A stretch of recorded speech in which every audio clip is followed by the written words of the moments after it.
Jorge, ¿cómo le va? Muy bien, gracias. Gracias por este ratito, bienvenido. Un placer, gracias por invitarme. Buenas noches. ¿Se malinterpreta cuando se habla de los barrios cerrados? ¿Se malinterpreta con la opulencia? Porque uno ve, qué sé yo, los country muchas veces, pero también hay barrios cerrados donde familias muy humildes ahí encuentran la manera de encontrar su techo propio que de otro modo no consiguen, ¿o me equivoco? Es así, es así. Hay una falsa asociación entre riqueza y barrio cerrado que muchas veces es una equivocación.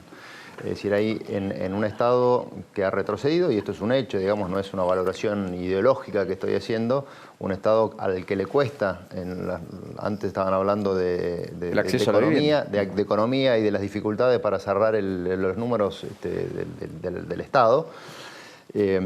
Bueno, es importante cuando los privados se las ingenian para proveerse cosas que el Estado ya no está en condiciones de proveerse, como por ejemplo la seguridad, los tendidos, las cloacas, las plantas de tratamiento de efluente. Y esas veces, y muchas veces esas iniciativas están asociadas a cosas deportivas o sociales, y en esos casos sí, digamos, podemos hablar de gente que le sobra. Pero muchas veces hay gente que se quiere proveer de lo estrictamente necesario. Seguridad, fundamentalmente, que el Estado le está costando darla. Entonces, hay gente que se las ha ingeniado, y nosotros hemos hecho esto desde hace 25 años, para proveerse una vivienda digna. ¿Cuántos desarrollos inmobiliarios han hecho en todo el país, aproximadamente? Pasaron por nuestras manos con un sistema de consorcio al costo más de $1.000 millones en los últimos 25 años. ¿Y esos cuántos barrios son? Hay como 86. En distintos puntos del país. En distintos puntos del país. De distinto calibre, magnitud, dimensión. Sí, pero fundamentalmente es clase media y media baja, familias jóvenes, y últimamente, por razones de política impositiva, hemos abandonado los barrios cerrados y estamos haciendo barrios abiertos con una trama urbana lo suficientemente cerrada como para facilitar la seguridad y demás. Pero cuando dices que lo abandonaron y por recientes cambios impositivos, ¿por qué? ¿Que le han puesto más impuestos? Porque esta falsa asociación entre riqueza y barrio privado ha determinado que, por ejemplo, haya un impuesto inmobiliario que sea más caro que en los barrios abiertos, y hay una tasa municipal que suele acompañar esa tendencia. Si a eso le sumás la enorme dificultad que supone el proceso mismo de subdivisión, al que tampoco les es ajeno, ¿no?, las subdivisiones abiertas, ¿no?, pero hace que, como muchas cosas en la Argentina, sean costosas. Entonces eso determina que el déficit habitacional continúe en los números que estamos hoy, ¿no? Se juntan 100, crean un barrio cerrado, proveen su propia seguridad, hacen la obra de infraestructura con cloacas que el Estado no hace, y sin embargo después pagan un plus por haber hecho todo eso y no pedirle al Estado. Suele tener un impuesto municipal, una tasa municipal más alta que los barrios abiertos, y suele tener un impuesto inmobiliario más alto que los barrios abiertos también. Más o menos como pagar alumbrado, barrio de limpieza en una calle donde no hay luz, donde no se junta la basura y donde no se limpia. Sí, más o menos. Es exactamente así. Es decir, hay muchas veces que la municipalidad hace cosas. Es decir, nosotros tenemos una muy buena relación con Tigre, que funciona muy bien. Pero sí, el alumbrado, el barrido, la limpieza, dentro de los desarrollos estos no se hace. Jorge, cuando lo escucho a usted, digo, usted es un emprendedor, así se define, ¿no es cierto? Así es. Usted es abogado. También. Cuando mira a la Argentina, la pone en perspectiva, ¿qué encuentra? ¿Cómo la define? Y yo la defino como una tierra de oportunidades, pero como una tierra de frustraciones también. Ambas cosas, simultáneas. Cosas. A la mañana es una oportunidad, a la noche una frustración. No, yo creo que es más corto el periodo de pasar de la frustración a la oportunidad. Hay muchas cosas que están por hacerse y eso genera oportunidades, pero también hay muchas dificultades, y no por nada tenemos la coyuntura que tenemos, ¿no? Son muchos años de aplicar las recetas equivocadas. ¿Siente que hay un problema cultural? Decididamente.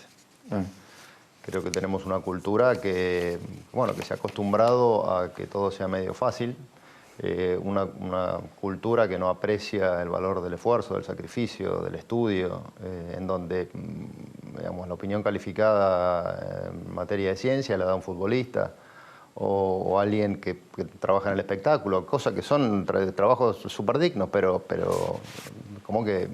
¿Usted siente que está todo trastocado? Y sí, pienso que no se le da a las cosas y a las personas el lugar que tiene cada una. ¿Cree que es una sociedad que busca el atajo permanente también? Absolutamente. Tenemos Un problema de viveza criolla que se nos ha vuelto decididamente en contra. O sea, lo que puede ser tal vez una distinción pasa a ser un demérito. El que uno sea ingenioso, digamos, tiende a ser, es una virtud, sin duda. Ahora, si ese ingenio se aplica exclusivamente para buscar atajos y aprovechar y sacar ventajas indebidas, y siempre a la larga, y a las pruebas, país me remito, nos termina jugando en contra. Usted siempre trabajó en modelos asociativos, digamos, ¿cierto? Así es. Vivió con otra gente y con muchos. Y de hecho tomaba plata de aquellos que invertían y finalmente usted construía y así llevaba adelante emprendimientos y demás. En Argentina cuesta lo colectivo, cuesta mucho. Tenemos ejemplos de éxitos individuales por doquier y nos cuesta construir un equipo, trabajar en equipo, establecer un gabinete, coordinar un gabinete, etc. ¿Es un problema que describe al argentino medio o está en la dirigencia? La dirigencia es la que no puede, la que no sabe, la que, a ver, tal vez no quiera.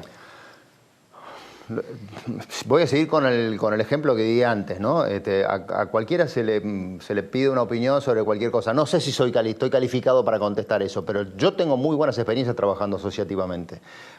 Tiendo a suponer que el problema entonces está en la dirigencia, como dice usted.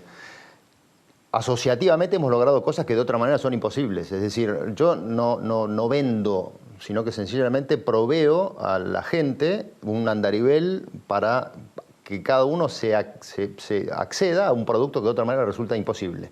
Por falta de crédito, por falta de medios, por incapacidad de hacerlo individualmente en un sistema en donde la escala hace una muy buena diferencia y donde la falta de crédito hace que el producto al que se accede en el mercado esté bastante más alto que lo que sale a hacerlo de esta manera. Así que yo debo decir que no creo que el problema sea del argentino medio, sino que el problema debe estar en la dirigencia. La seguridad jurídica que reclaman muchas veces los empresarios, ¿es un tema, definitivamente? Sí, absolutamente. Tal vez es una de las dificultades más grandes que tenemos como república, digamos, un poder judicial que está muy deteriorado, muy desprestigiado y que no brinda garantías.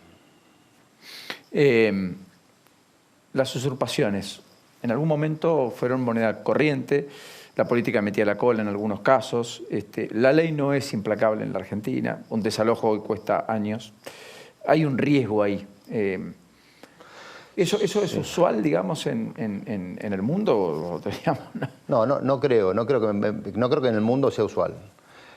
Me parece que en Argentina es un capítulo más de la anomia que nos caracteriza, en donde existe una serie de normas, porque no hay normas que deban ser creadas, no es que falte legislación.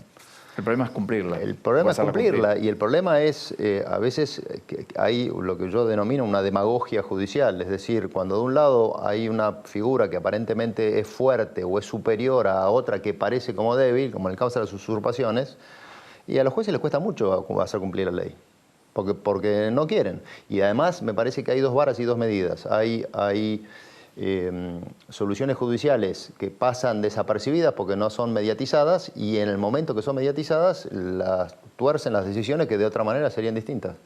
Allí sentado un empresario la semana pasada dijo, el problema es que acá denostamos al que crea empleo, denostamos al empresario, lo consideramos el malo de la película, es el fuerte, es el que aplasta al otro, etc. Y esa cultura nos ha llevado por mal camino.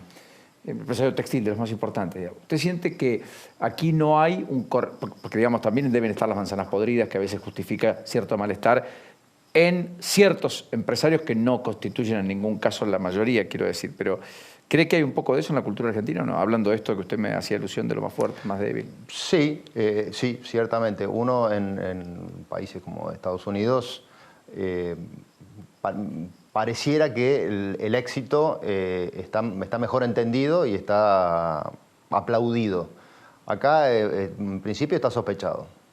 Tal vez tengamos razones para sospechar de los éxitos. No digo que sea absolutamente inocente o gratuita la postura, pero que es una realidad, es una descripción de la realidad lo que usted está diciendo. Acá el éxito, la creación de empleo, muchas veces, o la mayoría de las veces, no está tan bien vista como en otros lugares. Nacho Lourdes, quiero incorporarlos al diálogo con Jorge. Sí, yo le quiero consultar por el tema de la seguridad, digamos, en en los barrios cerrados, hubo, digamos, así como un ayornamiento de los delincuentes al tema de esquivar la seguridad en los barrios privados. Ustedes tuvieron que innovar, mejorar respecto a los primeros tiempos, tal vez cuando solo alcanzaba con cerrar los barrios. Digo, ¿las medidas de seguridad tuvieron que ir evolucionando también? Mira, es un punto que da para mucho, que me estás preguntando. El tema de la seguridad en los barrios me parece que ha tenido una evolución negativa. Me parece que así como es equivocado asociar riqueza a barrio cerrado, es decididamente equivocado asociar pobreza a delincuencia. Y me parece que hay mucha paranoia que está fogoneada por quienes proveen los servicios y que les conviene que haya una seguridad tremenda. Es una de las batallas que tengo yo, aún dentro de los barrios que hemos desarrollado nosotros, de lograr un equilibrio más sensato en lo que yo pretendo que sea una portería, porque al final estamos convirtiendo el producto en una cosa odiosa. Cuando se empieza a juntar gente en la fila por las medidas de seguridad que toman a la entrada, que son directamente ridículas, abrir el baúl a la gente que viene, a mis invitados, más allá de las infracciones que semejante cosa suponga la ley de seguridad privada y demás, con la que no los quiero aburrir. Pero eso genera en los momentos pico unas largas colas que se solucionan metiéndole más seguridad. Eso determina una mayor despensa y que la gente que viene de visita tampoco quiera venir. Así que el tema de seguridad es un dolor de cabeza. Entiendo a la gente que tiene miedo y que normalmente en nuestra clientela el 80% de los que eligen vivir en alguno de los barrios cerrados que tenemos nosotros, que repito no son todos porque tenemos muchos abiertos, lo hace por una cuestión de seguridad. Y ese es un tema que no está resuelto. Yo me quedé pensando en el tema del empresariado, ¿no? Y sobre todo yo que sigo causas, la causa Cuadernos, que tuvo a gran parte del empresariado argentino entre sus filas, que caminaron y era algo impensado que estas personas caminen en los tribunales federales. ¿Cree que algo de lo que pasó en la causa Cuadernos, no sé si usted está al tanto, pero tiene que ver con esta realidad también que muchas veces los empresarios tienen que ceder ante las presiones para obtener una licitación, para obtener, no sé, una obra, si se quiere? Bueno, creo que eso es evidente, ¿no? Es decir, nadie hace un aporte de esas características si no es por una presión que normalmente está asociada a un interés. Pero bueno, es un sistema. Yo no estoy involucrado en ese sector de la construcción, no tengo empresas viales, pero entiendo que mucha de la política se financiaba de esa forma. Pero ojo, no es una cosa que sea exclusiva de la política, ¿no? Es decir,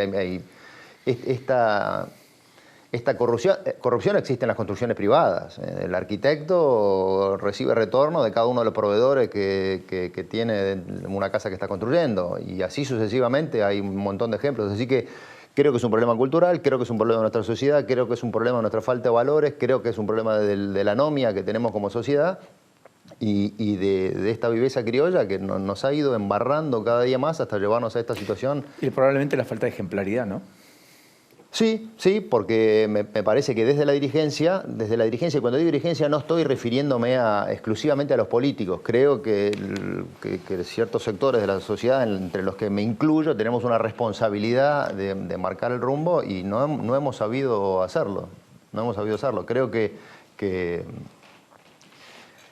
hoy un poco da todo lo mismo y que cualquiera, digamos, asume posturas inapropiadas sin mayor complejo. Se ha perdido un poco la conciencia de lo que está bien y de lo que está mal. Y todo lo que está bien es lo que me conviene y no es así. Y lo que está mal es lo que me puede llegar a complicar y tampoco es así. Creció mucho el capítulo de la responsabilidad social empresaria y allí creyeron ver muchos una salida a los planteos éticos. Da la impresión que todavía queda un largo camino por andar, ¿no? Sí, el tema de la responsabilidad social empresaria es una de las cosas que hemos hecho nosotros desde siempre, hemos hecho estudios antes de los desarrollos, de hecho lo hicimos junto con el IAE, para analizar cuál era el impacto en la demanda que iba a producir nuestra actividad y en función de esa demanda hicimos unas capacitaciones a través de la Fundación Oficio, que tenemos con otros empresarios también, no somos los únicos, pero ciertamente Patricio, mi socio, fue el que la impulsó con más fuerza, y capacitamos a un montón de gente para que provea la mano de obra que genera la demanda, que genera a su vez nuestra actividad. Me parece que eso es parte de la receta para ir saliendo entre todos. Es decir, esto no es una responsabilidad del Estado, salir adelante es una responsabilidad que tenemos entre todos, y además la necesidad de la gente que nos rodea es decididamente un factor que conspira contra la propia prosperidad. Digamos, Jorge, ¿cuántos hijos tiene? 6. 6. Si yo le digo Argentina 2040, ¿qué ve? Es realmente una preocupación. Ojalá encontremos el rumbo y podamos volver a la Argentina de nuestros antepasados, de los primeros inmigrantes del siglo XVIII, XIX, que se arremangaban, trabajaban, conocían el valor del sacrificio, conocían lo que era poner el hombro, conocían lo que era estar bien reputados. Es decir, era un problema, acá no era un problema que no... hoy me parece que nos preocupa que nos agarren infraganti haciendo algo que esté mal. Antes la gente quería hacer las cosas bien. Había un mandato ético que era propio y que era nacional. Por eso los negocios eran de palabras, ni siquiera con documentos firmados. Hoy 4 documentos ni siquiera alcanzan.